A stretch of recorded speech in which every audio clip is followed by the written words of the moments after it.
Bonjour tout le monde, bienvenue sur la chaîne YouTube de Des plumes et des nombres. Alors aujourd'hui je vais vous présenter le chemin de vie 3 en numérologie. Le maître mot qui accompagne l'énergie du chemin de vie 3, c'est tout simplement communication, créativité, mais aussi charme et candeur. Quand on arrive sur un chemin de vie 3 en numérologie, c'est peut-être pas tous les jours facile, mais en tout cas, on est de toute façon guidé par la chance et on est vraiment au fait des opportunités relationnelles. Quand on arrive sur du 3, on y est pour retravailler des problèmes liés à la communication qu'on a pu rencontrer dans des précédentes existences. Et donc, on est là pour améliorer notre façon de parler, d'échanger avec l'autre et de donner de façon inconditionnelle grâce à la douceur et à la créativité qui nous habitent. Les chemins de vie 3, ce sont souvent d'éternels enfants.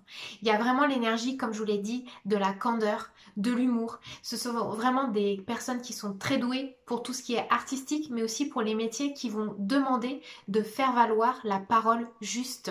Donc le verbe, quelque part, en numérologie avec le 3, il a toute son importance. Les personnes aussi qui arrivent sur du 3, elles sont là pour apprendre à s'exprimer dans un large spectre. Ça peut être s'exprimer à travers l'écriture, comme on l'a dit, à travers le côté artistique, mais ça peut être aussi l'expression corporelle. En fait, on vous demande de manifester qui vous êtes aux yeux du monde à travers toutes les formes d'expression possibles et inimaginables.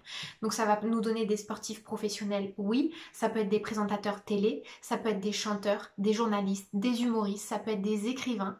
Voilà un peu le temple professionnel des 3.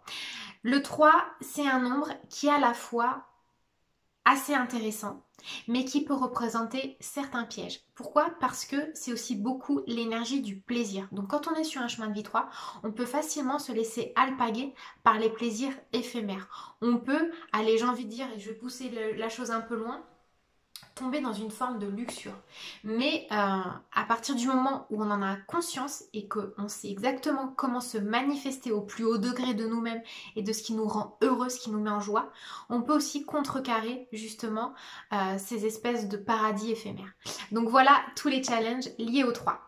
Je vous embrasse, je vous dis à très bientôt et n'oubliez pas de sourire avec le 3. Bye bye!